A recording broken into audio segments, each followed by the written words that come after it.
Okay, good morning, guys. Good morning, teacher. Good morning, teacher. Hello, Good morning, guys. teacher. How's everything going? Good morning, teacher. So, guys, once again, as I always say it, thank you very much for joining us for this session. Um you know how I always start the sessions, making silly comments about the weather. And as you can see, I'm sharing the forecast for today. It seems like it will be raining later. It's partly cloudy. We have a forecast of 8 centigrades, and it's it's kind of sunny actually. I don't know how it looks in your near your houses, but it's a little bit cloudy and sunny. So I don't know. It looks quite decent today, the weather. So yeah, that's my comment about the weather. So it's not like I have any sort of frustration with that. Like I would like to work in the any sort of TV channel doing that. That's not the point. The point is that I believe that weather conditions somehow affect the way we feel and the way we start the day at least. And it gets rainy, perhaps in the afternoon, but you've been doing things and that you are quite active by then, it doesn't affect that much. But guys, when we start the day, when we just start the day and the weather is not very good, well, it's not that cool. So guys, once again, thank you very much for your attendance. We'll be doing essentially three things today. That's the plan basically. One of them, there is one topic from the previous week that we didn't cover, since we took a little bit more of time with the storytelling exercise, so we have to cover that. We also will have the discussion on the chapters 5 and 6 of the book. And there is also a topic on pronunciation and intonation, more specifically, that I've prepared and that I'd like to share with you. And that's actually what we are going to start with. Okay, guys, so let's do this. So, guys, last week we were talking about, well, it's not like we were talking, but I mentioned something about the difference regarding the intonation of Spanish versus English, right? So we said that the intonation was somehow different. Um, I started by saying that the intonation and pronunciation are two completely different things, right? So in the case of pronunciation, we refer to the way we produce every single sound, right? So how we produce sounds, and when we say how we produce sounds, or yeah, how the sounds are produced, we are referring to where in our bodies, let's say, that the sounds are produced, and also the way we do that, right? So that's why we said we talked about articulation points and articulation ways, some sort of thing. So yeah, that was pronunciation, how we create, how we produce every single sound.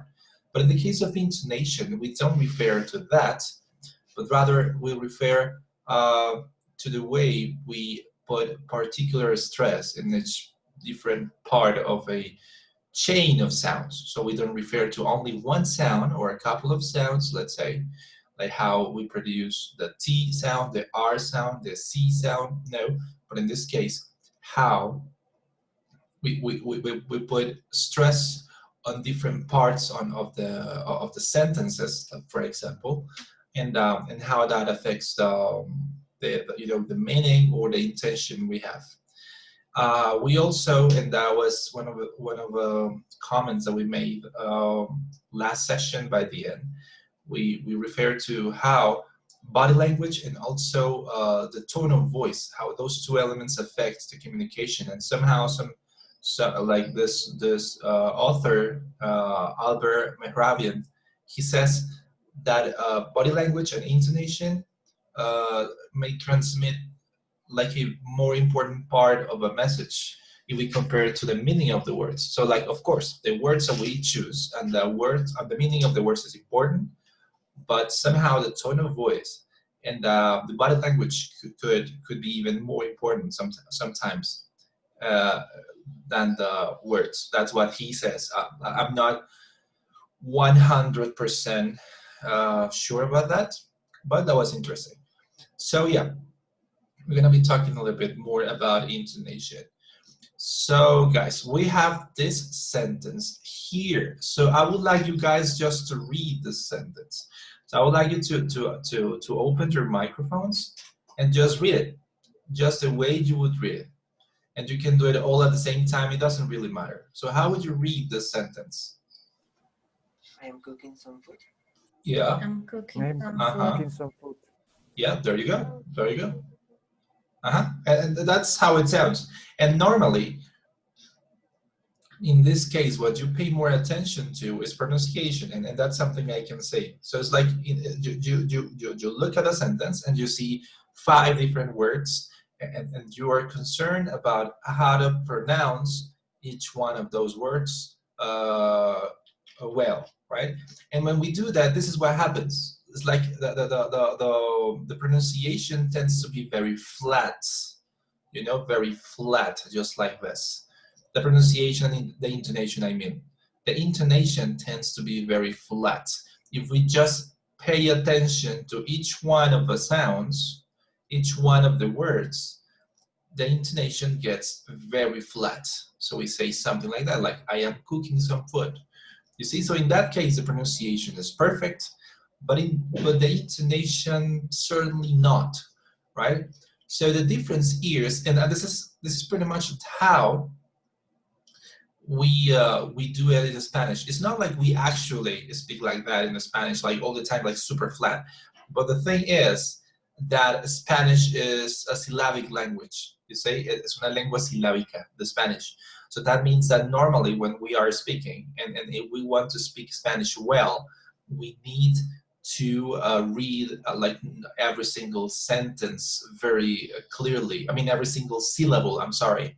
You see, so for instance, I've got a book here which is called Administración Exitosa de Proyectos. You see, so you have to read every single syllable so it sounds well. That's how we normally do that in Spanish.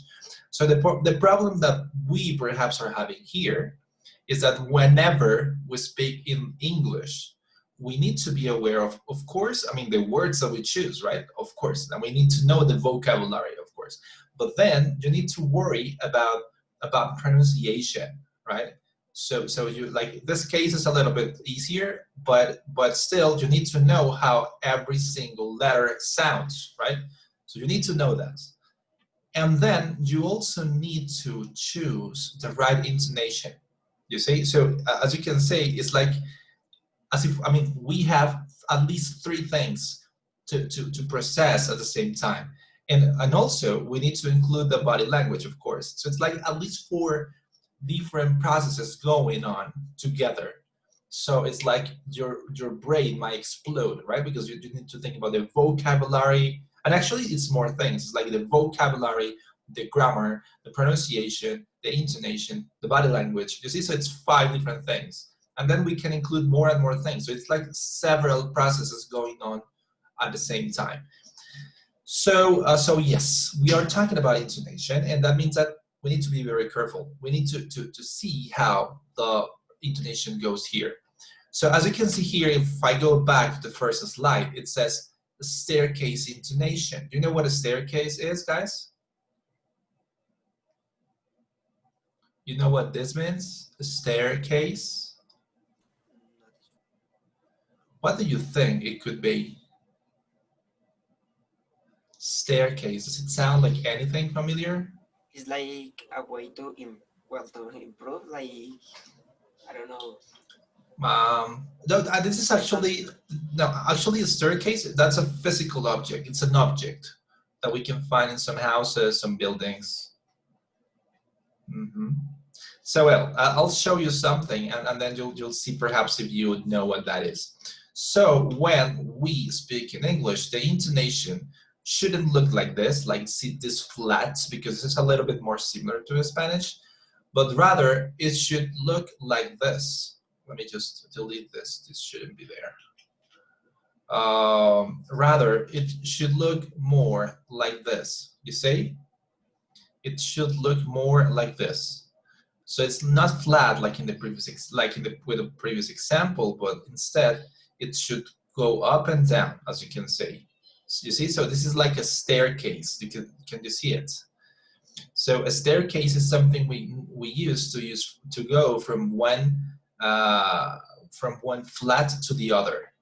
You say, for instance, I live in a house and I live in a third floor here in this house. So I need to use the staircases. You see? You get it? You get it? So I need to use the staircases if I want to get to the apartment where I live. If I don't use the staircases, well, I cannot go to my apartment, basically, you see? So do you guys know what a staircase is now? No? No idea? Yes, teacher. It's like It's like what? Maybe, yeah, the variation in the sound of the words. Well, yeah, but let's, but first, just like a vocabulary check, staircase. What is the meaning of that word, this word? Staircase.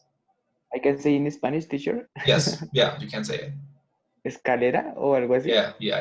That's it. Yes, that's escalera. Thank you very much. So yeah, this is the way we do it in English. So what it means is that we place emphasis on these words, you see? So instead of saying, I am cooking some food, we would say, I'm cooking some food. You see? You see? So it's like we are emphasizing on these two sounds. I'm cooking some food. You see? I'm cooking some food. And then it sounds a little bit more natural. But remember, it's not just like it sounds cooler, it sounds more natural. But the point is that the message is transmitted more clearly. You see, it's like more easy, it's like somehow easier to understand. And that's something we'll see in a series of examples that I have at the end of this presentation. You see, so I'd like to know if somebody would like to read this. Who wants to read this using this staircase intonation? Who wants to give it a try? And then somebody has to say, me, please. No? me, teacher. Thank you, Tatiana. Would you please try it? Let's do this.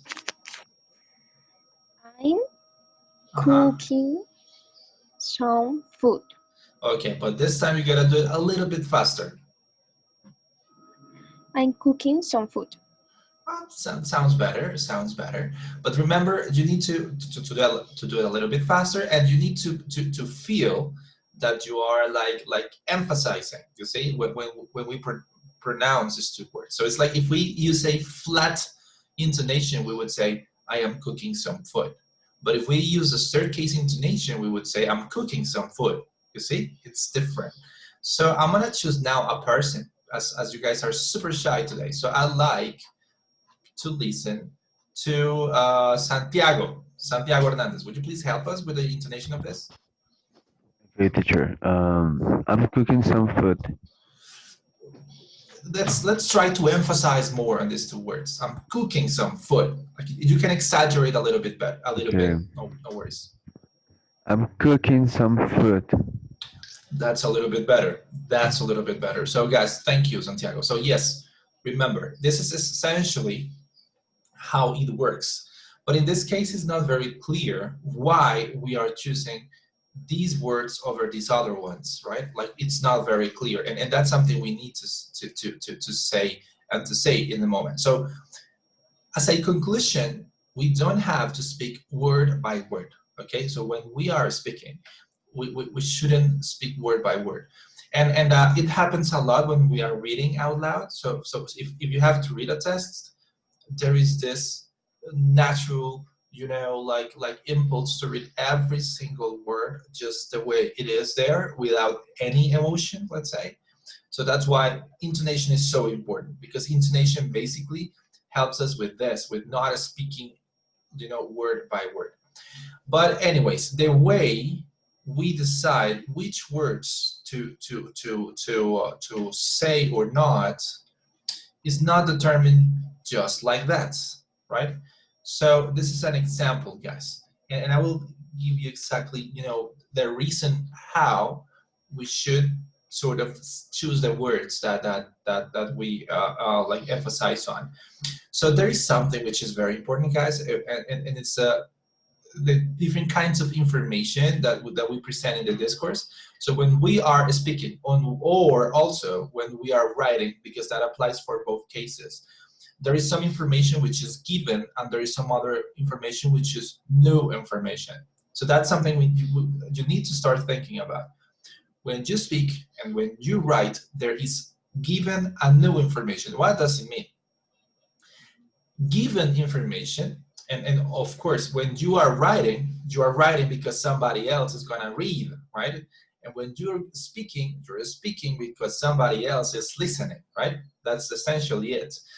We are talking to somebody else always in communication, and even if there are some people who like to speak alone. I mean, at least I do it. I might be a little bit crazy, but I do it. But even if I'm speaking alone, I'm talking to myself, you see? So there is some sort of a dialogue, let's say. So whenever you write something, it's because somebody else is going to read. Whenever you say something, it's because somebody else is listening, right? So that's when given versus no information is important. So given information, please, if you may take notes about this, if that's the case. Given information is that information that the other person, the person you are communicating with, already knows, basically because either he or she already knows that or you already said that, you see? So whenever we are speaking, as we speak, as we flow in the conversation, there is some information which is given. So for instance, in this case, if I say staircase intonation, you know what I'm talking about, right? You know that I'm talking about something related to phonetics and phonology, right? Because I already said that. So that information is given in this moment. You see, you are the people I'm talking to. So if I say staircase intonation, you know what I'm talking about because that information is given between us, you see. But there is also information which is new, information that you don't know. So as I speak, I give you new information, you see. So for instance, if I say I'm very tired because yesterday I didn't sleep very well. So it's like, this is new information. I just gave it to you, you see. So this is new. So that's the versus between given and new. Given is information that the person you are communicating with already has, you see? Because, basically because of two reasons. Because you already said that or because that person already knows, you see? That's it. And know is information that you are giving this person or these people for the first time.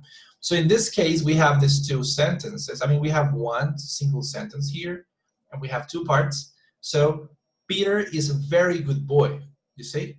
Peter is a very good boy. So in this case, this is new information because we are talking about a person that we didn't know who that person was. So Peter is a very good boy. Okay, and then we say he loves to study and read all the time. So he refers to Peter, of course. But if I don't say this, if I don't say the first part, if I just say he loves to study and read all the time, you would be like, what are you talking about? Like he who, right? Because we don't know who that person is. So this is the point, guys.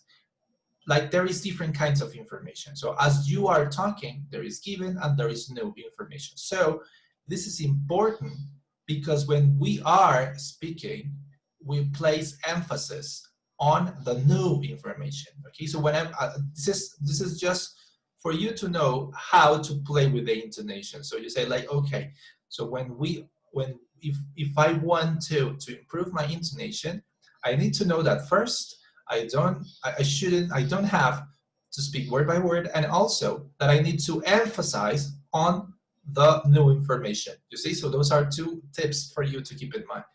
So guys, I would like you to help me with this. I would like you to help me saying which is given versus which is new information.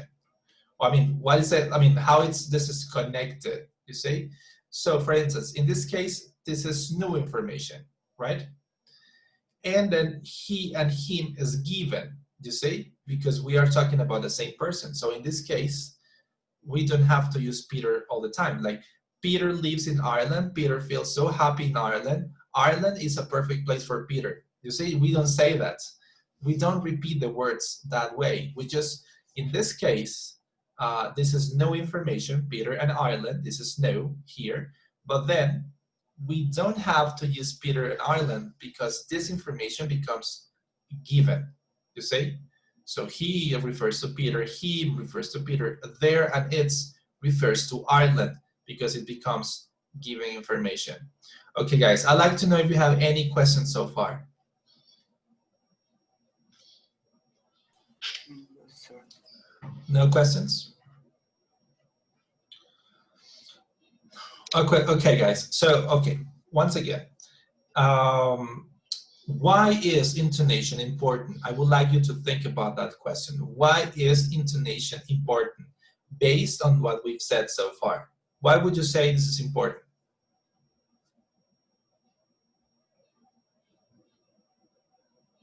No idea? I think that is because we can make ourselves clear and more understandable. I think that is the way. Mm-hmm. Yes, and that's why I said that. Let me give you 1 second. Give me 1 second. So that's why when we started, I made a reference to the presentation that we had last Friday. So actually, let me just show it to you. Wow, I just forgot the name of it. Body language, yes. So I was talking about this. So remember that on Friday we talked about this. Remember.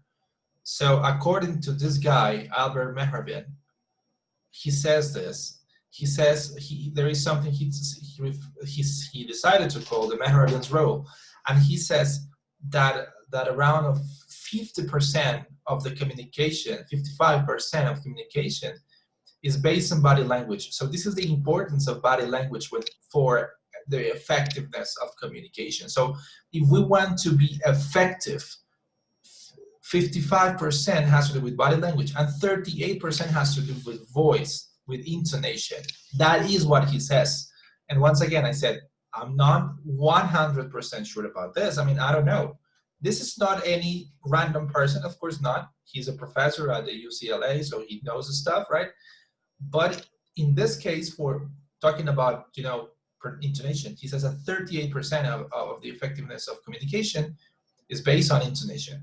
So that's why it's important, because intonation makes us, as Felipe said, more understandable, which means that the communication becomes more effective, right? So if we want to communicate effectively, we need to be aware of intonation as well.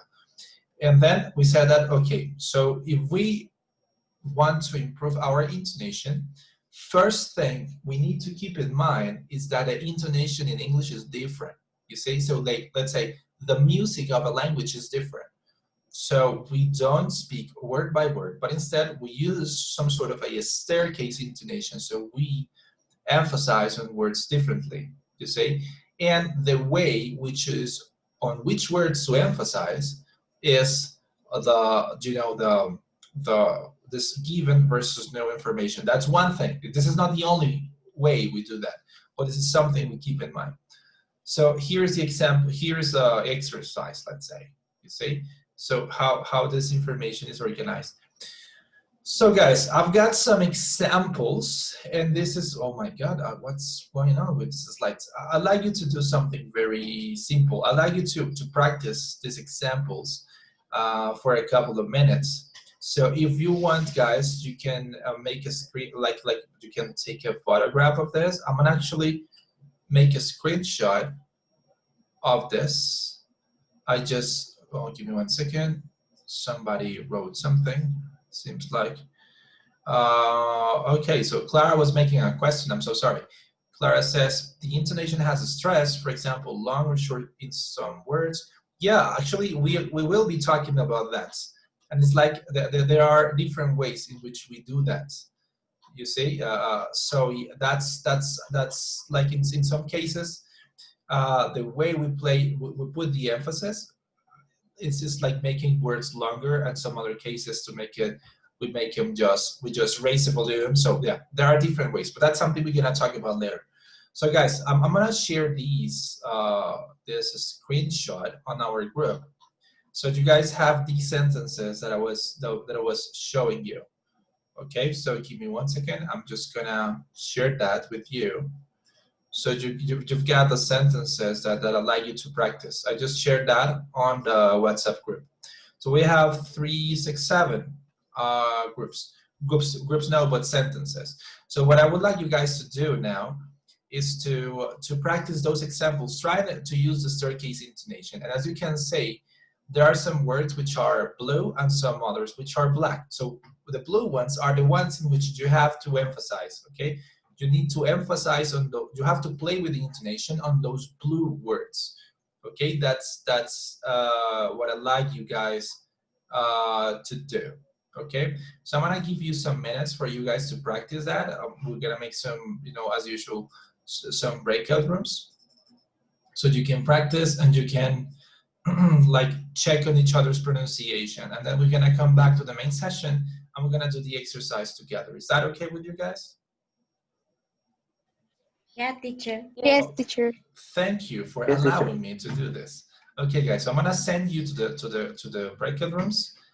Practice the sentences, and then we're gonna come back. We're gonna take around 3 to 4 minutes maximum.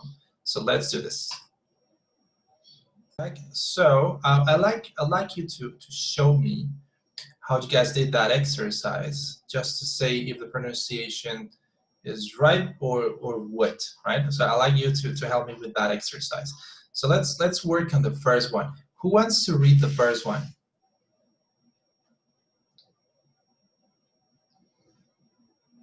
Like, oh wait. That might be a very silly question, right? Because you guys are super shy, I know. I don't know the pronunciation. Okay. Bones? Yes. That is ducks eat bones? So, okay, pronunciation is perfect in that case. If you say ducks eat bones, pronunciation is great. But remember, intonation. So how would you play with the intonation here? It's like ducks eat bones? More or less. Yeah. Yeah, I know. It sounds like when we say like check the intonation, so it sounds like something super obvious and easy, but somehow it isn't, right? So once again, we are trying to emphasize on either one or the two words there. So there might be lots of different options. We could say dogs eat bones, or dogs eat bones, or dogs eat bones. You see, it's like we have at least 3 different ways. And it's your decision, and that's something we're gonna see at the end of this presentation, but we need to try to make emphasis. You can emphasize either on dogs or on bones, but you have to choose. We cannot say dogs eat bones, or dogs eat bones, or dogs eat bones, you see, and it makes a difference. The meaning slightly changes if we emphasize on one or the other. I would like Ana Maria Rodriguez to help me with the next one. Cats like fish. Again, it sounds super flat. Yes, teacher. I don't know Okay, so try how. to. Yeah. Okay, I try again. Cats like fish. That's a little bit better. So, for instance, guys, it's like we could have at least 3 different examples, like cats like fish, or cats like fish, cats like fish. You see, it's 3 different intonations, and if I emphasize on each one of these words, the meaning somehow changes because the intention that I have as a speaker is different. You see, if I say cats like fish, cats like fish, cats like fish, you see, I'm trying to say something somehow different if I emphasize on each one of these words. We're going to continue with the next word, the next sentence is the third one. And I like this time Brian Aguilera to help us. Brian, would you please help us with the number 3, the third one here? Yes, teacher. Thank you. I will say Colombia is awesome. That's a little bit better. Yeah, that's somehow better. Colombia is awesome, you see? So if you say Colombia is awesome, you're saying that Colombia, the country, is awesome, right? But you're emphasizing on the country. That's what Brian said there. We could also say Colombia is awesome, you see? And somehow that is the way we would normally say it in certain contexts. Thank you very much. We're gonna continue with the next one. And I'd like Ashley to help us with the fourth one. You have to do my favorite one, the fourth. Ashley. Okay. Tamal is delicious. But I'm not sure. Yeah, it sounds still a little bit flat, but you somehow put more emphasis on tamal, so it's like, okay, tamal is delicious. Great. This one is the hardest and it's the most interesting. And I like let me say, I like Juan Paramo to help me with this one. Bobby. Okay. Uh-huh. Says Bobby needs some money.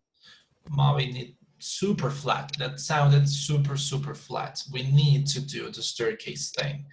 So let's try to emphasize on Bobby, if you will. Again, please. Bobby needs some money. A little bit better, a little bit better. Let's continue with the next one. And I like this time, I don't know, Linda, would you please help me, please, with this one, with Jerry?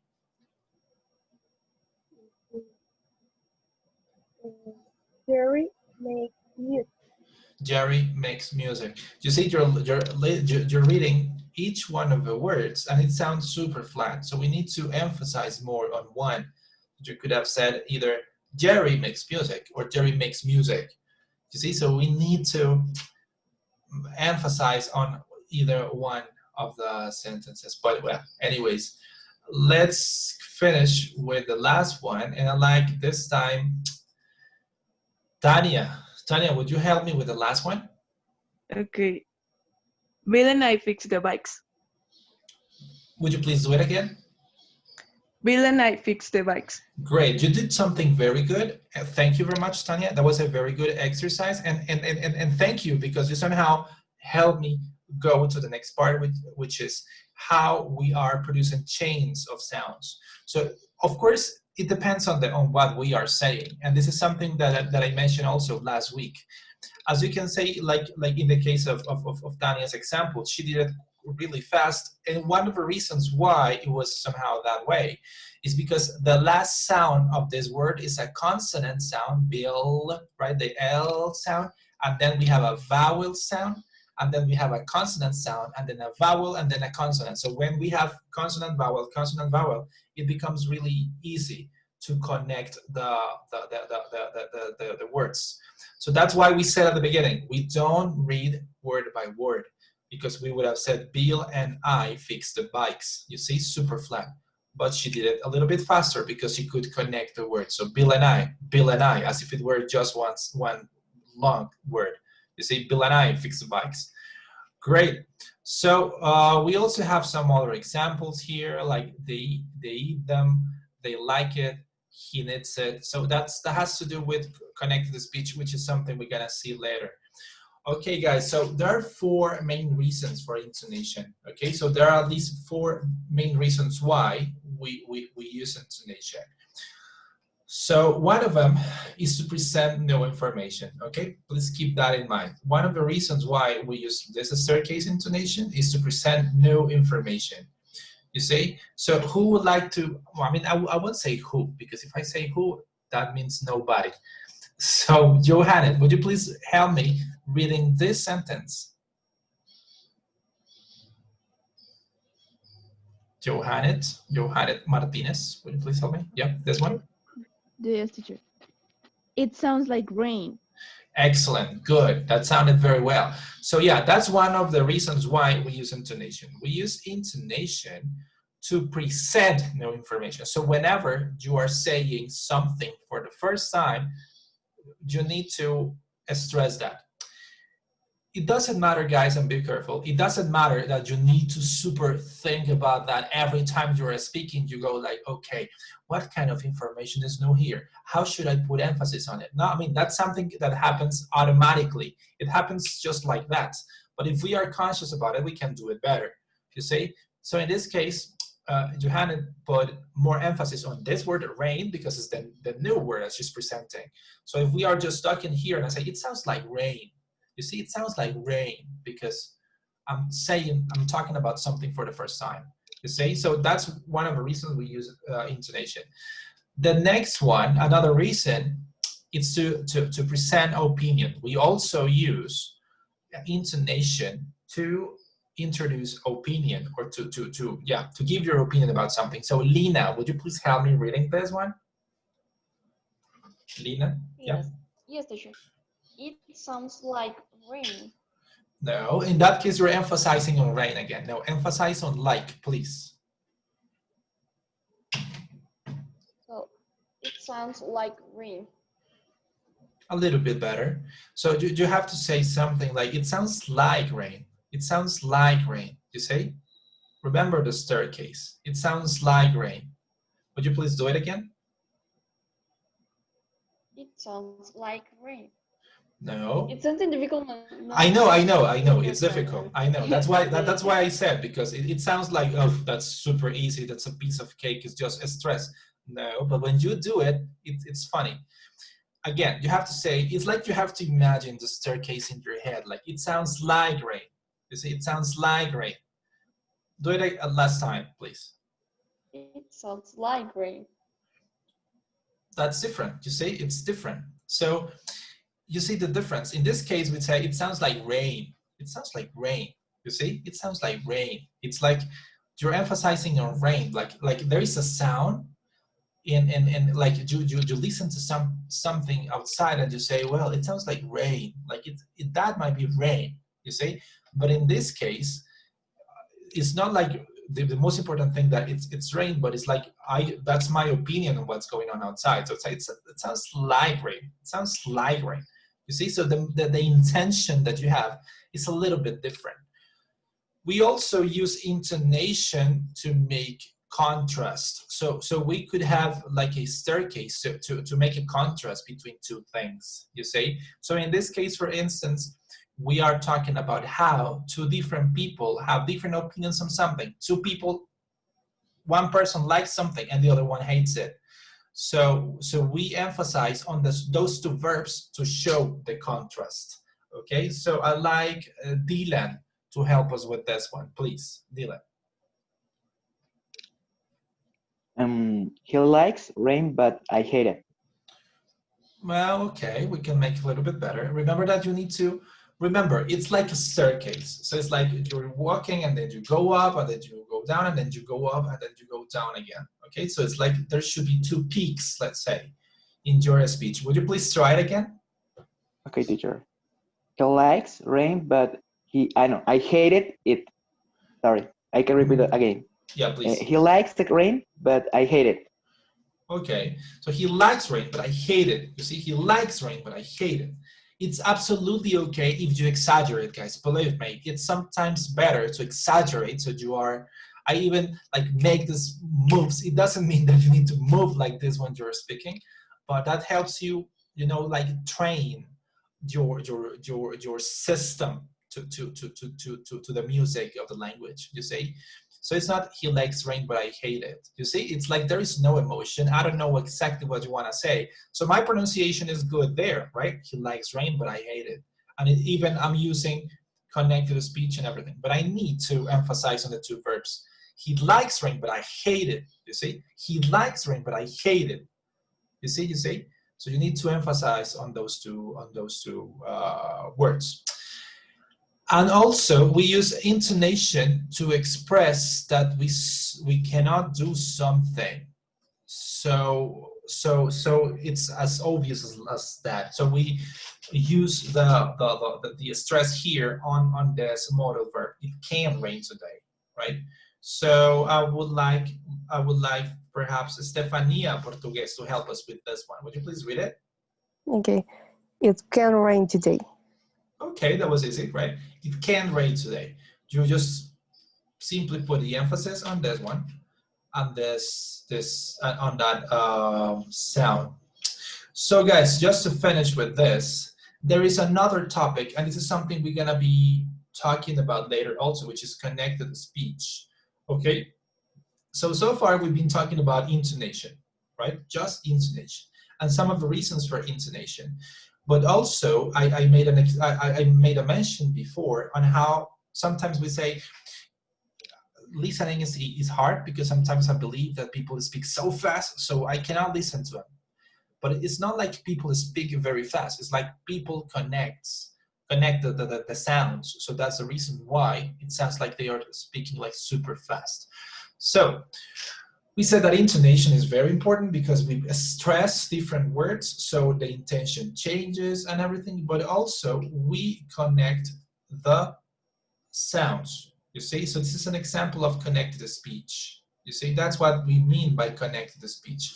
So once again, we don't produce word by word. We don't say Bobby is on the phone.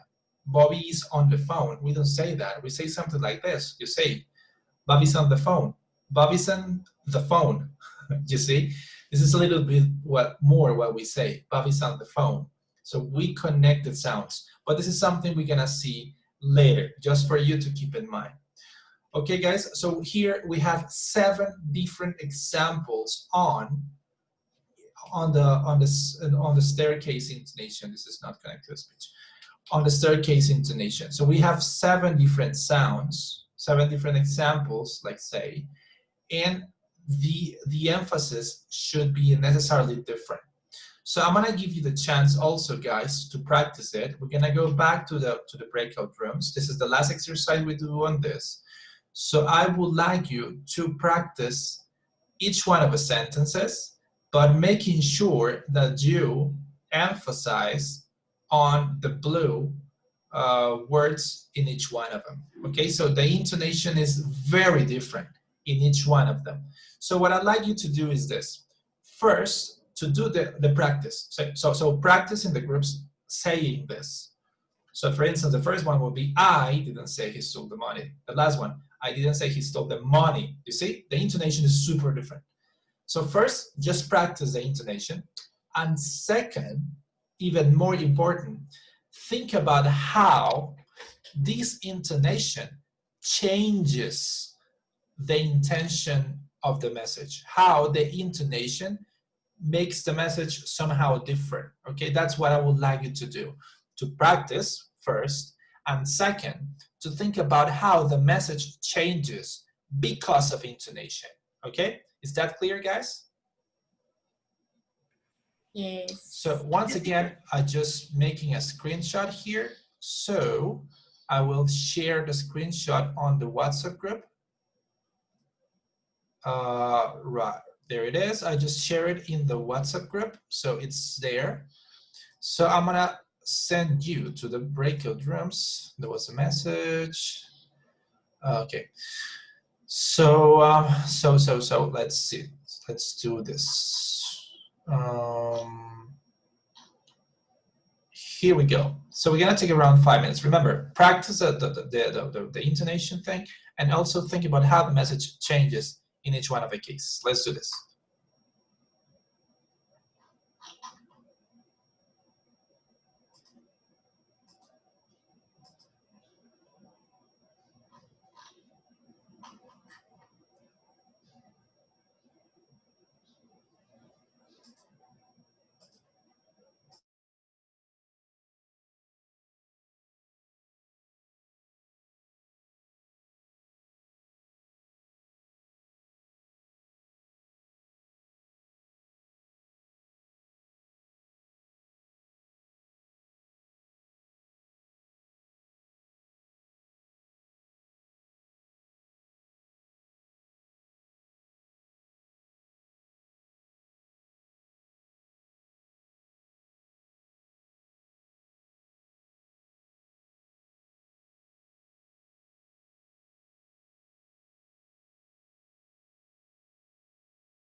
Teacher.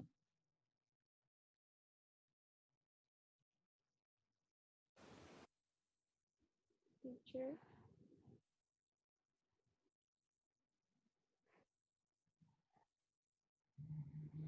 Oh, hello. I'm sorry. My microphone was closed. Yes? Teacher. Yurita Garcia has technical problems. Yeah, I just read your message. Yeah, don't worry. Yeah, thank you. Okay, teacher. There you go.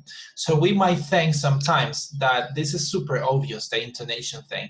Like somehow pronunciation should be a little bit harder because it's about, you know, making sounds that we never do. But in the case of intonation, it should be easy because it's just playing with the emphasis. But as you can see, it's not that easy. Even if it sounds like it is, it actually isn't. So let me just show it to you. So actually, before we continue, guys, this is a word that I use a lot. And I love this word somehow. Like, I don't know why I use it so much. But I don't know if you know, guys, what it means. What's the meaning of this? Slightly. You know what it is? Is similar to the minimum, like No, like I don't know. not really.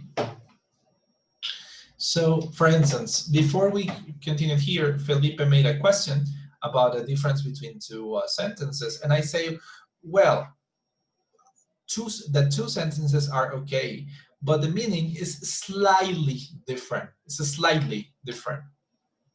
You say slightly. It's slightly. Like a little. Almost Like there. a Not small notorious. difference, Could be. maybe? What? Not notorious. Like No. a slightly of bread.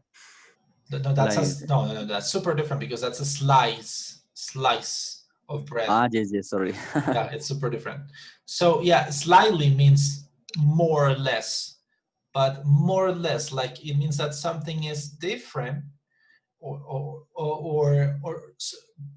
like something can be different or better, but the difference is a small. You see, it's like a small difference. That's what it slightly means. So, for instance, this cell phone is slightly better, which means that it's better, but just a little bit better. It means like a little bit, to be more specific. So, like the sentences are slightly different. So they are different, but the difference is small. You see, that's what it means. So yeah, that's my point. So guys, it's not that easy, right? As you guys could say, it's not that easy to do this, but we will see exactly what the difference is and why this is important. So once again, if we read the sentences just the way we would do it, like as they are written, like with a flat intonation, the meaning wouldn't be okay. And Jose makes a question. He says softly. Softly refers to texture. That word softly refers to texture, is different to texture or to sound even. So for instance, he's speaking softly. He is speaking softly. It means that the texture of his voice is very soft, which means that the volume is low, you see? So it refers to texture, or like to touch something softly. It means to be delicate, you see? So softly and slightly are super different because we would use softly for texture and also for sounds, you see? Which, like in Spanish, we call it just suavemente. Slightly, if we translate that slightly into Spanish, it would be like ligeramente. You see, that would be the difference. So there you go. Okay, guys, so let's try to do this. So we don't read word by word. We need to make some emphasis. So for instance, in the first one, I didn't say he stole the money. So I will do the exercise myself, but I need you guys to tell me what is my intention. Because remember, the 7 different sentences can have different intentions. So if I say, I didn't say he stole the money, what is my intention there? Come on. That you didn't stop. That he didn't stop? That's what I want to say? Yes. Well. No. Like you didn't stole, but someone else maybe like to, I don't know, like maybe to give I the, don't the know. I don't know that. I don't know that. Because look, I'm saying I didn't say he stole the money.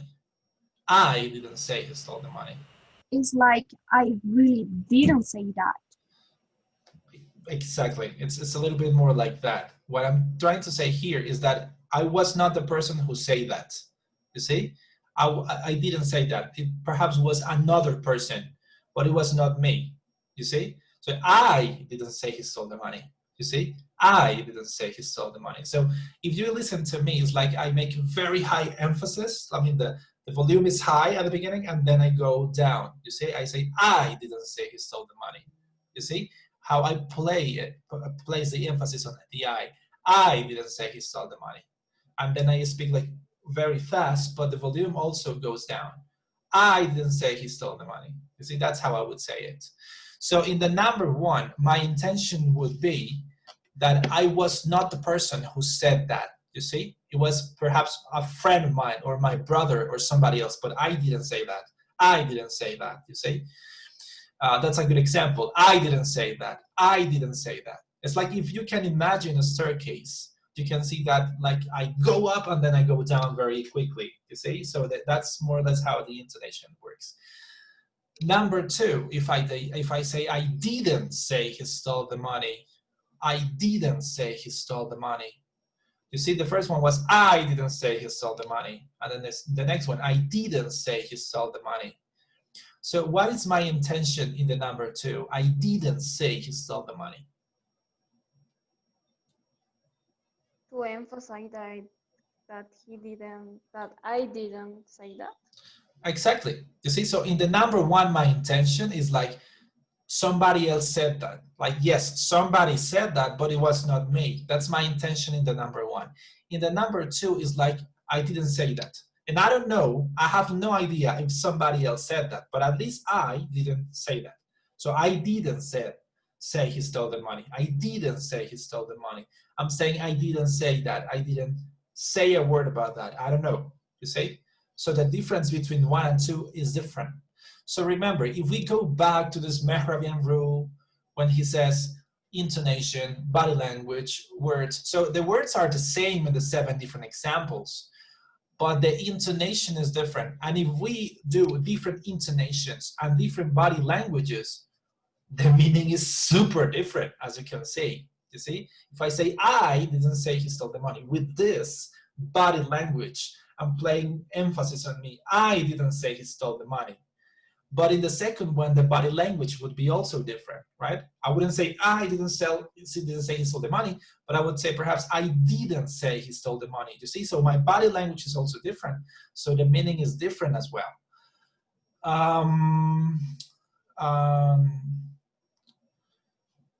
José dice lo siguiente en español, entonces lo voy a leer en español y lo embalo de paso. Dice, usamos la tilde en un texto. En inglés, ¿cómo se hace saber que una palabra tiene acento? That's a very good question. Well, there are so many different things to say about that. So first of all, yes, Spanish has accent marks. We call them like that, accent marks, las tildes in Spanish. So we use tilde in Spanish for two reasons, right? I would like you to tell me that. In Spanish, we use two different kinds of tilde, right? One tilde, which is the accent, like corazón, right? That's one kind of tilde. And we have another kind of tilde. You know what's the other tilde we have in Spanish, guys? O sea, a mí me preguntan estas cosas y ustedes me pierden. Yo empiezo a hablar de todo, pero es como que siento que debemos cubrirlo si no nos perdemos. Corazón. So, eso es una clase de tilde, ¿cierto? Que es como la que todos conocemos, que es, como les decía ahorita, una accent mark, se le dice a eso, accent mark, una marca de acento, accent mark, ¿cierto? Entonces, en este caso, sabemos que pues, el stress de la palabra va ahí, corazón, pero hay otro tipo de tilde. ¿Ustedes saben cuál es el otro tipo de tilde en español? No. No. Cuando se hace una pregunta, de pronto. Por ejemplo, Dime un ejemplo. Maya, ¿el lápiz es tuyo, de pronto? O sea, Y como ponerle al final, que es la entonación más alta. no, pero bueno, sí, tienes, ya entendí a qué te refieres. No, estamos hablando ya solamente de tildes. Como que olvidémonos un momento de la entonación y eso, y es la tilde, porque con el patrocinio, ya se me olvidó quién fue, con el patrocinio de José, quien me hizo esa pregunta, me desvié. Pero es una pregunta que tiene mucho sentido y me parece importante. En español tenemos dos tipos de tilde. Es que se me sale ahí como la filología, lo siento. Esta que es la tilde del acento, la tilde que nosotros conocemos normalmente, pero también nosotros sabemos que la pregunta es, ¿cuál de estas dos está bien escrita y cuál está mal? ¿Cuál de las dos está bien y cuál está mal? ¿Ustedes qué dicen? Ambas Las están dos bien. están bien, Están bien. pero Ajá. O una tienen refiere a diferente preguntas. sentido. Una refiere a Vas. pregunta y la otra ya la usas para pues, normal así, no Para pregunta. usarla. Paranormal. Exacto. Esa es la respuesta. Las dos están bien, ¿cierto? Pero son diferentes. Entonces, ese es el otro tipo de tilde que yo les iba a decir, ¿cierto? Ese es o sea, ¿cómo se lee esto? Corazón, ¿cierto? Si yo le quito esta tilde, pues ya, digamos, yo no sé hablar español, pues es como que me pierdo. Pero, ¿cómo se pronuncia esto? Esta. ¿Qué? ¿Qué? ¿Y esta? ¿Qué? ¿Qué? ¿Qué? No inventen, se pronuncia igual, ¿sí? O sea, no es como que y qué, no, son iguales. La pronunciación es exactamente igual. Bueno, la entonación es exactamente igual. Como lo decían ustedes ahora, lo que cambia es el uso. Este tipo de tilde, y ese es el sabías que de hoy, se llama tilde diacrítica. Tilde diacrítica. La tilde diacrítica no es para marcar un acento, sino para marcar una función, ¿sí? Entonces, como ustedes decían, esta que lleva tilde marca una función de pregunta, ¿cierto? Y esta es una conjunción. Por ejemplo, la persona que te dije, ¿cierto? O el lápiz que te presté sería este. Ahora, ¿qué opinas del poema? ¿Qué opinas de este carro? ¿Cierto? Sería con esta. Entonces, en español hay dos tipos de tilde. En respuesta a la pregunta de José, hay dos tipos de tilde y como que tienen funciones diferentes. En inglés no hay marcas de acento. So English has no accent marks. There is no accent mark in English. So how do we know in the words where the stress goes? I mean, the word itself doesn't have that. You see, so we have, yeah. I have a question. What about the apostrophe that some words has? Apostrophes, no, well, It you doesn't have to make be any careful. No, the apostrophes make no difference. The point is that we are talking about written English, just written English. There are no accent marks, no accent marks whatsoever. So in that case, when you are reading the text, the only way in which you can know where to put the stress is if you know the words. There is no other way. But in the transcription of the words, or like when we use the International Phonetic Alphabet, they do use the apostrophe as an accent mark, you see? So I'm gonna say this in Spanish, just this part, because this is like super, confusing. En inglés no hay marcas de acento, ¿listo? No existen las tildes y las apóstrofes, nada marca el acento. No hay marcas de acento en el inglés escrito, ¿listo? Me están dando un ejemplo. Ojalá haya allá lo que necesito. Wow, eso es un buen ejemplo. Datazos filológicos. ¿Sí? Entonces, pero tacho. Es que leo lo del chat y me pierdo, pero mal. ¿Qué estaba diciendo? Bueno, en el inglés no existen marcas de acento, ¿listo? No existen como en español. Simplemente no existen y no existen y no existen. Entonces, la única forma de aprendérnoslo es sabiendo las palabras. Así de simple, ¿cierto? Entonces, por ejemplo, yo veo esto, entonces será slightly o slightly, pues no sé, porque ahí no dice. La única es, pues, sabiendo un poco eso. Sin embargo, cuando nosotros buscamos las palabras en el diccionario, ustedes saben que los significados vienen acompañados habitualmente de las pronunciaciones y para eso se utiliza una vaina que se llama International Phonetic Alphabet, ¿cierto? El International Phonetic Alphabet, o IPA, ¿cierto? International Phonetic Alphabet. Y este alfabeto fonético internacional, que se utiliza para todas las lenguas, se puede utilizar, sí trae una marca de stress, una marca de acento. Entonces vamos a ver un ejemplo si quieren. So, el diccionario que siempre les recomiendo, me gusta mucho por eso, el de Oxford. Entonces voy a pensar una palabra que de pronto... a ver, miren, si ustedes se dan cuenta, les voy a mostrar así súper grande. ¿Sí ven estos apóstrofes que están acá? ¿Esta apóstrofe? Yes, teacher. Sí. Yes, teacher. Esa es como la tilde, hagan de cuenta, ¿sí? Pero solamente en la transcripción fonética, ¿listo? No se escribe así. Entonces voy a, para que ustedes escuchen, un segundo, sí. Bien, ahí está. Conservation. ¿Sí ven? La pronunciación británica, conservation. Entonces, ese apóstrofe, entre comillas apóstrofe, va antes de la sílaba que se debe acentuar, ¿cierto? Entonces aquí le dice a usted, la sílaba que sigue es donde va el stress. Conservation. O la pronunciación gringa. Conservation. ¿Sí ven? Conservation. Entonces, esto es lo más parecido que hay una tilde en inglés. Pero la palabra no se escribe con ese apóstrofe, ¿no? Se escribe así, sin nada. Entonces, esto es como los verbos regulares e irregulares. ¿Cómo hago para saber el estrés? Aprendiéndoselo de memoria, porque las palabras nunca tienen eso. ¿Listo? Nunca tienen eso. Ahora, que si las comas afectan la entonación, las comas son, entre otras cosas, para eso. Por eso, cuando uno lee un texto, incluso en español, si ustedes leen, por ejemplo, poesía en prosa, de hecho, a mí me gusta mucho leer poesía, para eso, para aprender a leer como con la entonación correcta. Las comas son para eso, para saber cómo hacer los énfasis. Pero en respuesta a la pregunta de José, que me desvié solamente un poquito, esa es como un poco la respuesta. ¿Listo? Entonces decía la pregunta, usamos la tilde de un texto en inglés, ¿cómo se hace para saber que una palabra tiene acento? De la misma manera que uno sabe qué verbo es regular o qué verbo es irregular de memoria, ¿listo? No hay una manera de saberlo explícitamente. Ahora, si yo tengo la duda, bueno, ahí sí puedo saber. ¿Cuál sería la manera en que puedo saber? Utilizar un diccionario y ver la transcripción fonética. Y en la transcripción fonética encontramos esta especie de apóstrofe que es el que marca el acento. ¿Listo? Es la única forma. That's the only way we can do this. Okay, so yes, that's pretty much how it goes. So here we were checking these examples. So as I was saying before, guys, we need to be super careful that we need to also include the body language, as I said. Okay, this is super important.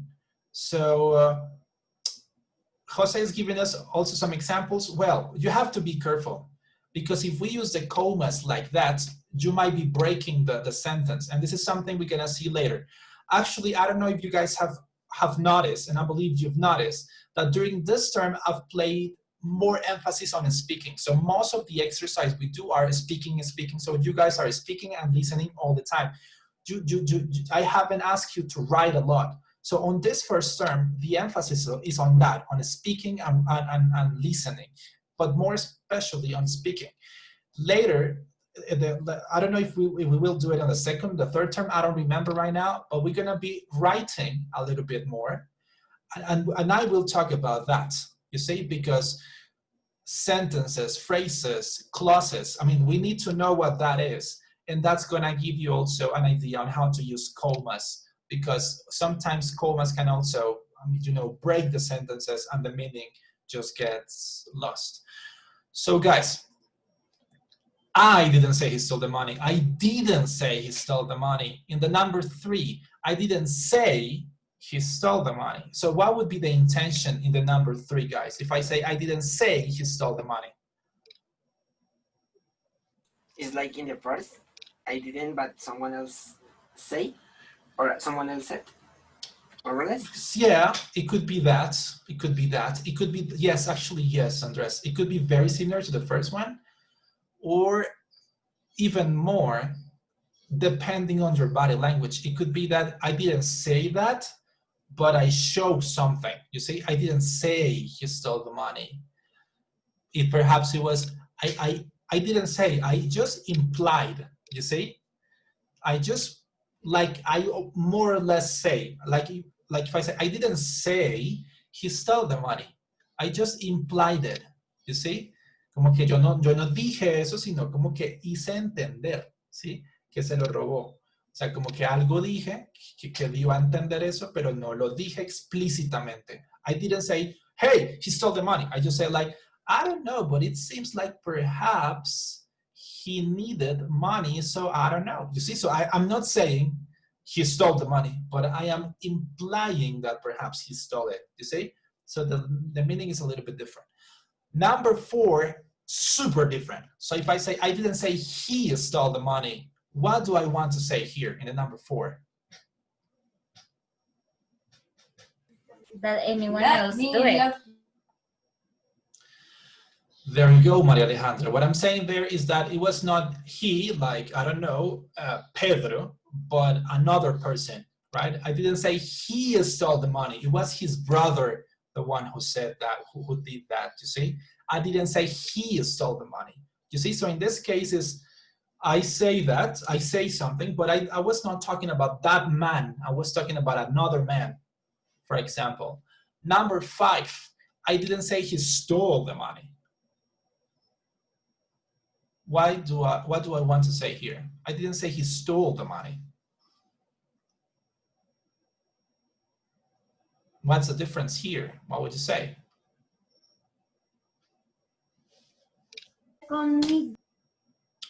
Yeah. It's the number 5, you say? Yes, one. I don't know. It's maybe that he. Oh, I didn't. I don't know. I don't know how to say that. Maybe to emphasize that the person. The stole. Yeah, Juan and then Lina, please. Juan first.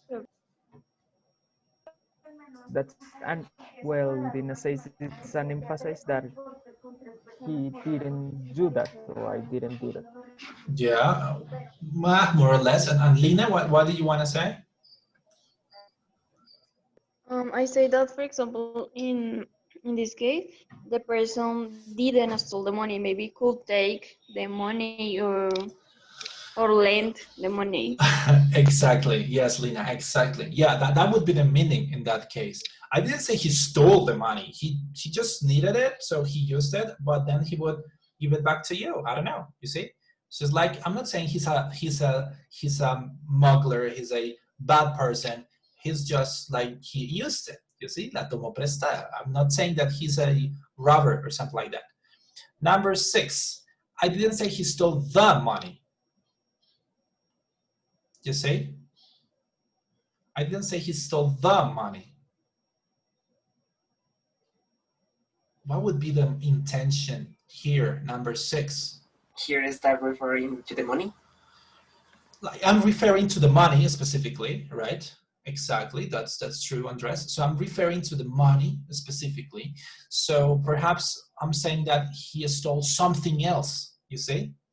That could be a possibility. Or that there were like different, let's say, monies, let's say, and I'm saying that he didn't steal, that like he didn't steal, I'm sorry, he didn't steal that money, but he perhaps stole some other money, let's say. So it was not the money, but a different one. And then the last one, 7, I didn't say he stole the money. I didn't say he stole the money. What would be the difference here? What would you say? Maybe he didn't steal the money. Maybe he could stole other things. Exactly. That's basically it. So what I'm saying here is that he didn't steal the money, but he stole something different. He stole a, I don't know, like a wallet or like a computer. I don't know. He stole something different. So that's more or less how it works.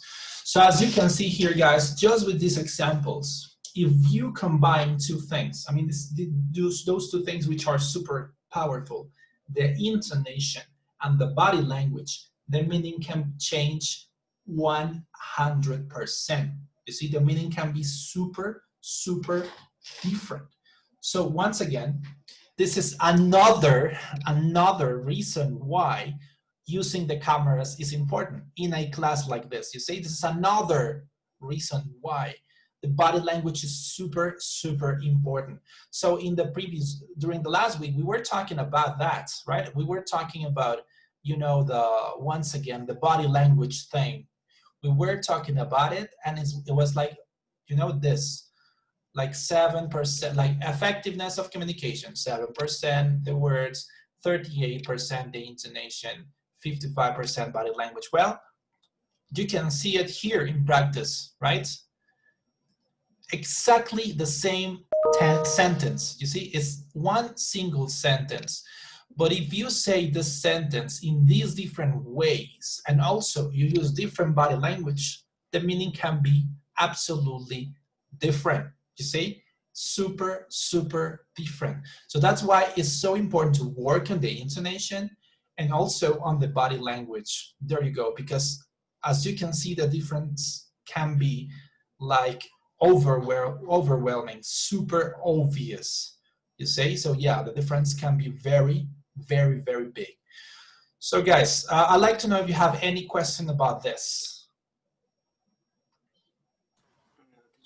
No? Okay, this is something we need just to practice, just to be aware of that. And the way we do that is just by, whenever we are speaking, let's try to play with the music of the language. It's not about speaking super fast.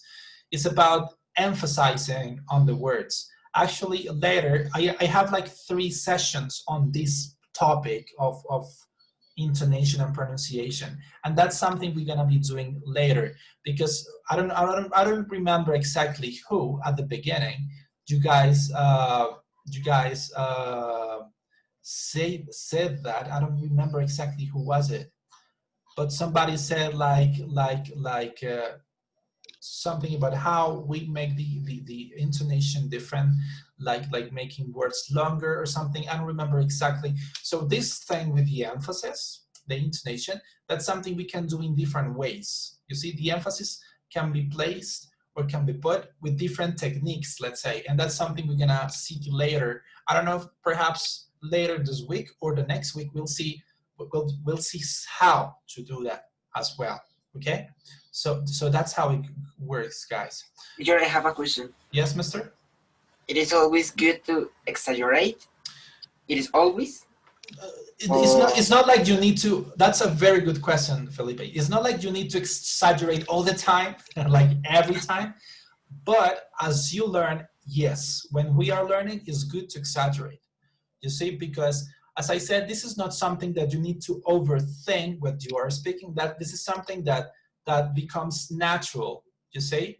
So I'm not the best example of it, but if we do exercise every day, our body condition improves and we start feeling better, right? So it's similar. When we are exaggerating with these exercises, you are training your system to make those sounds and to work that way. And then it becomes something that you do automatically. You don't need to think about it, you see, because you just learn it. But at the beginning, it's good to exaggerate. When we are doing the exercises, it's good to exaggerate. And at the beginning, it's better to exaggerate, because remember, when you speak in English, you are using different words, different grammar, different pronunciation, different intonation, you see? And perhaps the same body language.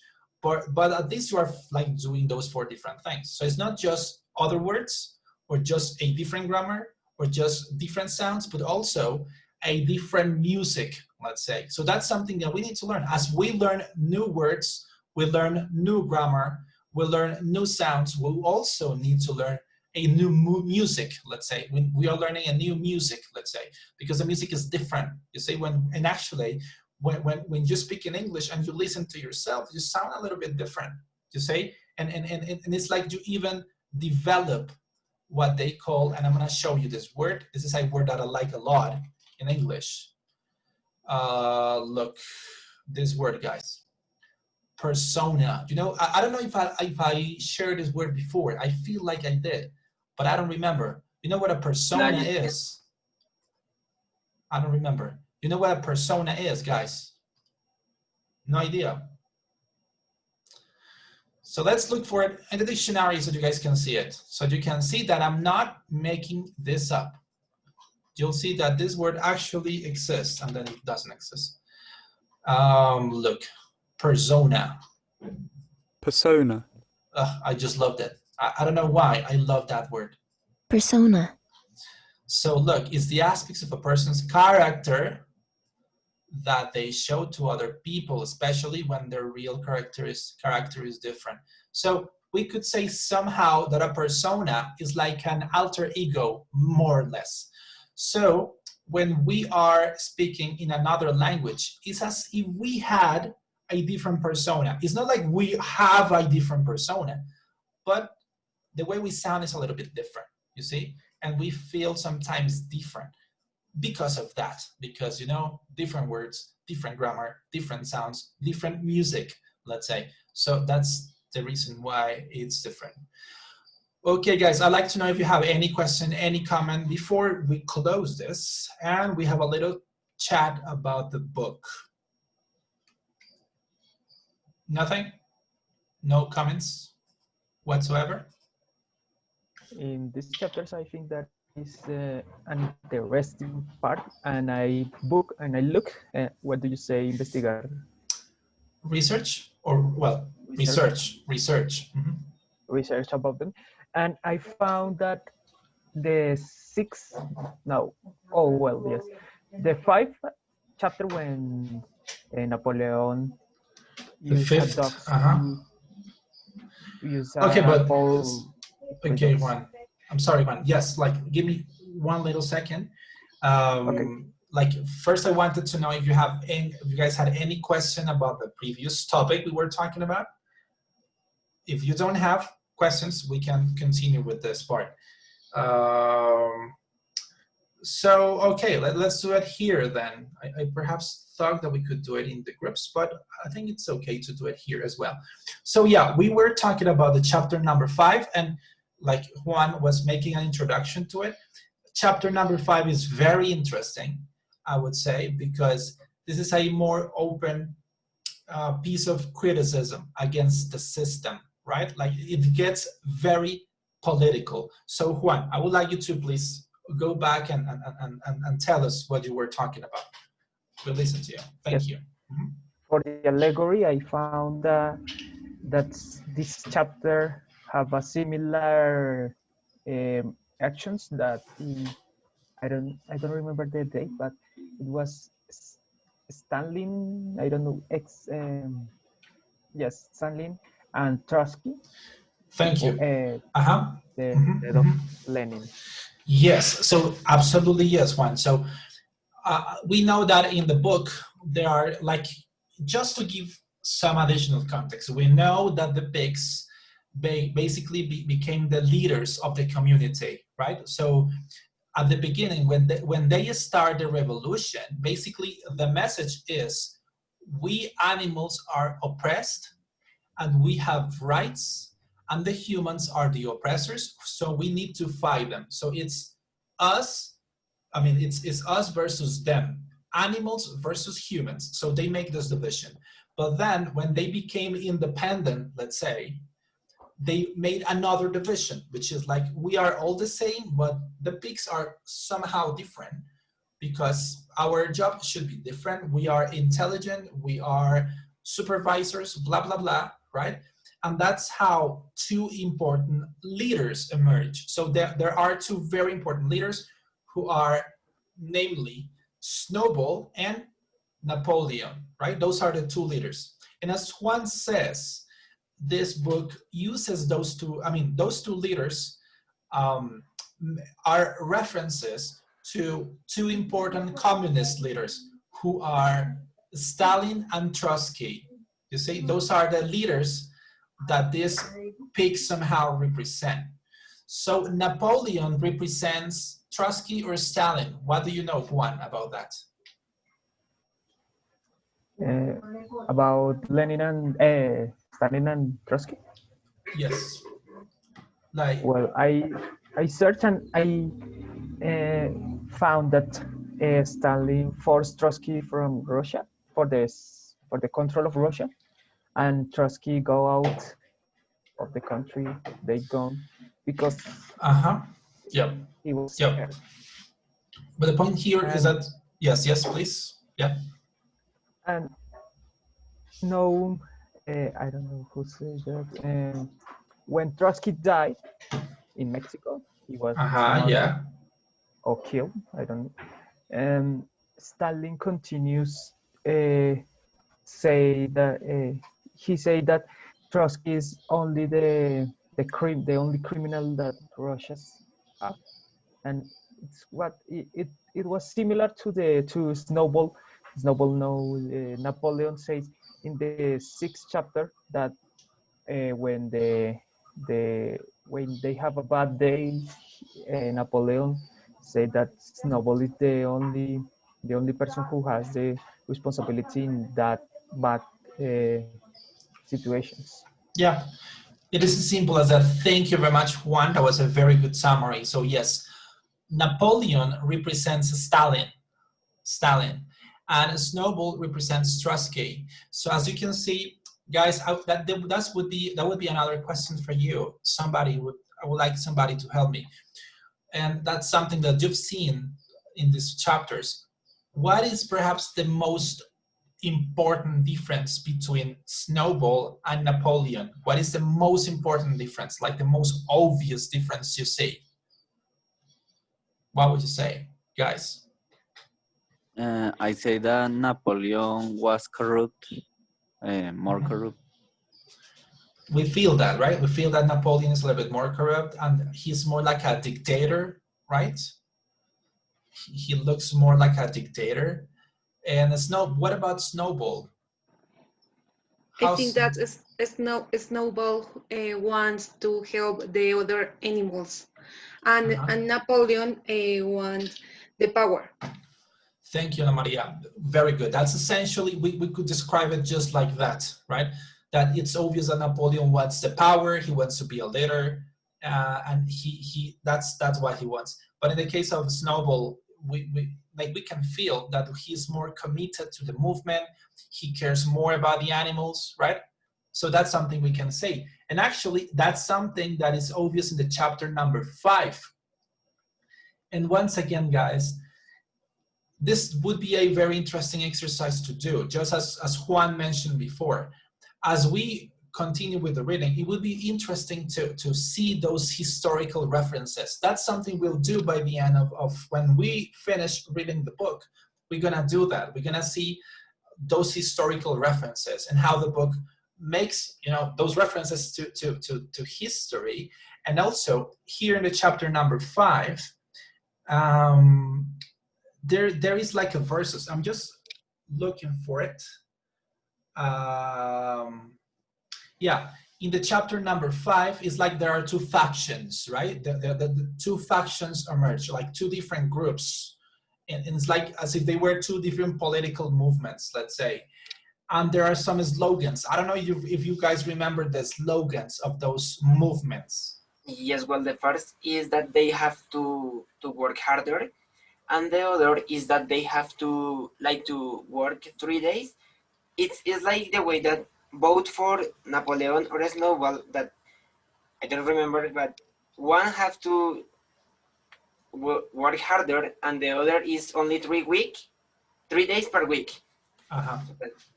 That's true. So the slogans go like this, Major. So the slogans go like this. The first one is vote for a Snowball and the 3-day week. So that's what the Snowball wants. So it's like what we can see here is that the Snowball wants the animals to be more comfortable, right?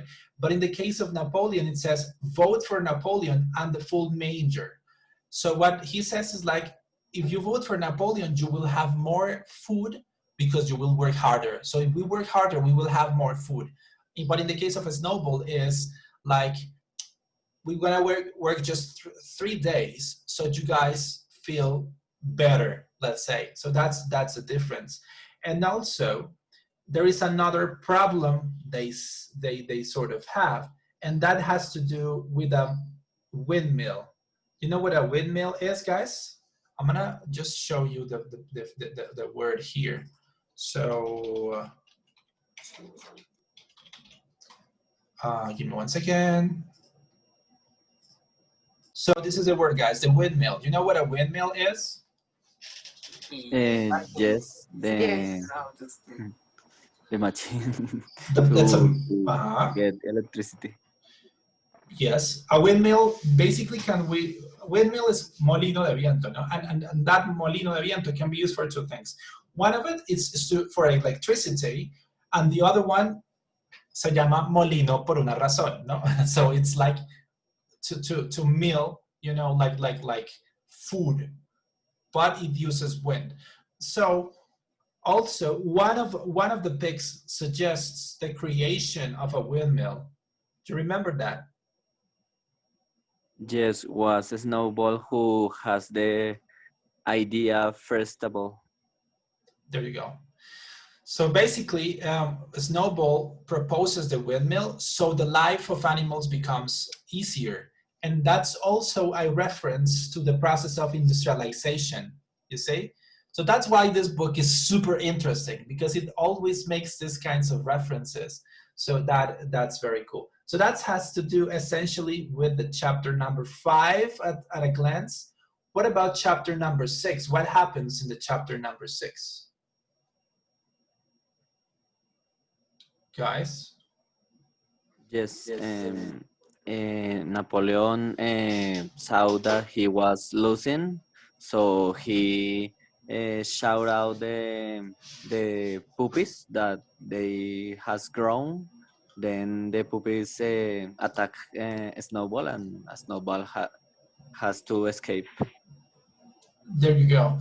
So that could be a very good summary. So as you can see also, here there is a very powerful symbol also, because if you remember, that was, I think, 2 chapters before. That's when the dogs had their puppies and the pigs took the puppies, you see? So that's also a very interesting message, how they took these puppies and now they are using the dogs to to defend their movements somehow. And also the point is that the windmill was a Snowball's idea, but now Napoleon tries to build a windmill, and he says that it was actually his idea first, right? But he sort of failed to actually do that, right? So that's more or less what happens here. So that's essentially how the allegory works. I'd like to know if you guys have more comments about the chapter number 6, because we're about to run out of time. So any other comment about the chapter number 6?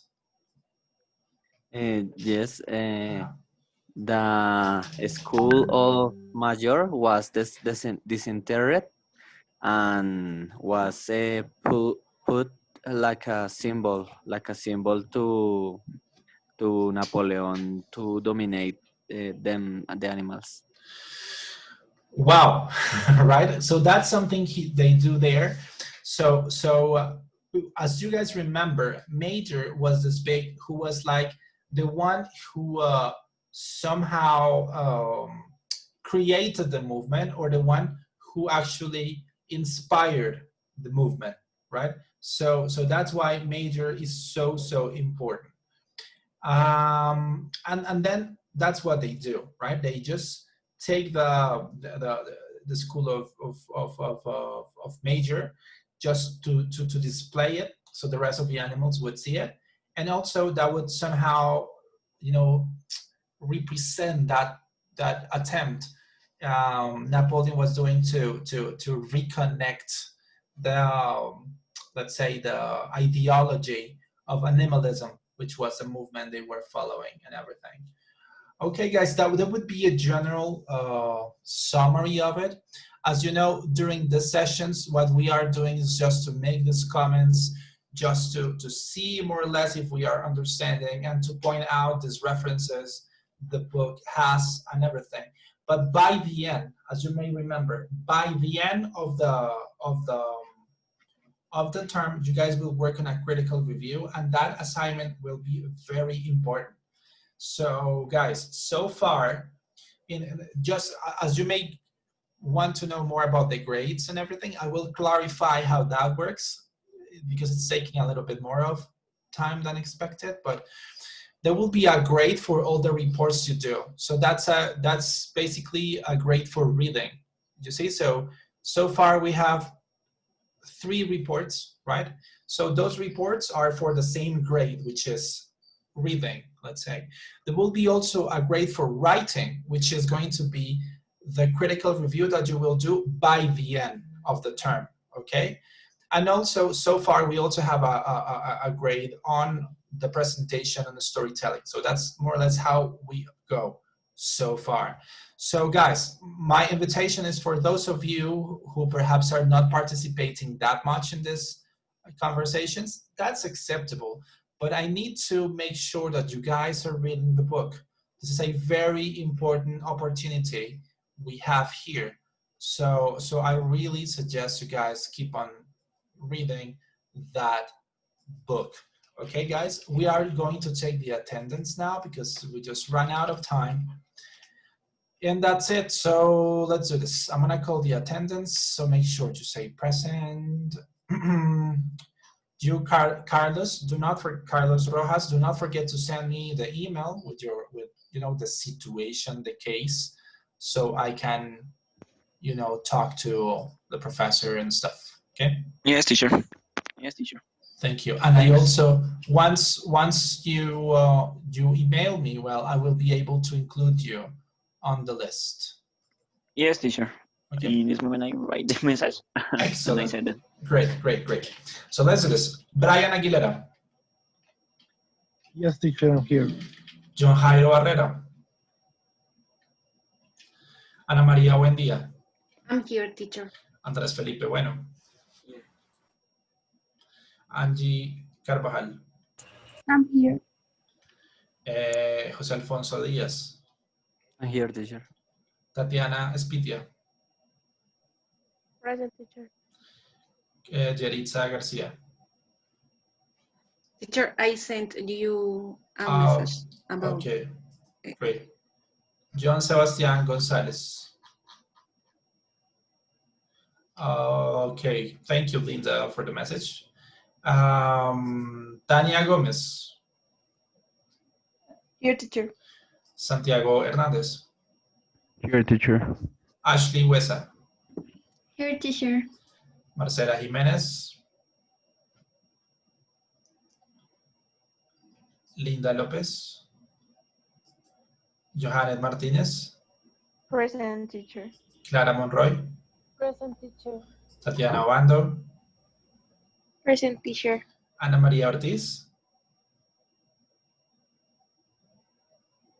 Ana María Ortiz not in the house. Okay. Dylan Páez. Present, teacher. Juan Páramo. Present, teacher. Estefanía Portugués. Present, teacher. Lina Rodríguez. Present, teacher. Daniela Rodríguez. Present, teacher. María Alejandra Triana. Present. And Gloria Velandia. Me, teacher. Okay, guys, so you know what they say, todo lo bueno tiene un final. So this is over. I'll see you tomorrow again. So for tomorrow, what do we have to do? Oh, we don't have homework for tomorrow. That's really sad. So I will make sure that tomorrow I assign you some homework so you guys don't feel sad and lonely without your English homework. So guys, once again, thank you very much for your time. Thank you very much for your participation. And I'll see you tomorrow, 5 a.m. Okay, teacher, thank you. Thank Bye. you. Thank you, Thank teacher. you, teacher. Have a nice You too, guys. Have a good one. Bye-bye. Teacher. Hello. Yes, Carlos? Yeah? Teacher, we talk with a little 5 minutes, teacher? Yes? Okay. Okay. Sorry, teacher. Don't worry. Hello, teacher. Profe, hola, mi nombre es Carlos, profe. Profe, yo quería hacerle una preguntita. Es que, bueno, a mí me tocó hacer este traslado de último momento por un pequeño problema, profe, que tuve pues en mi trabajo. Lo que quería saber, profe, es que me gustaría saber si cómo me puedo adelantar, cómo me puedo acostumbar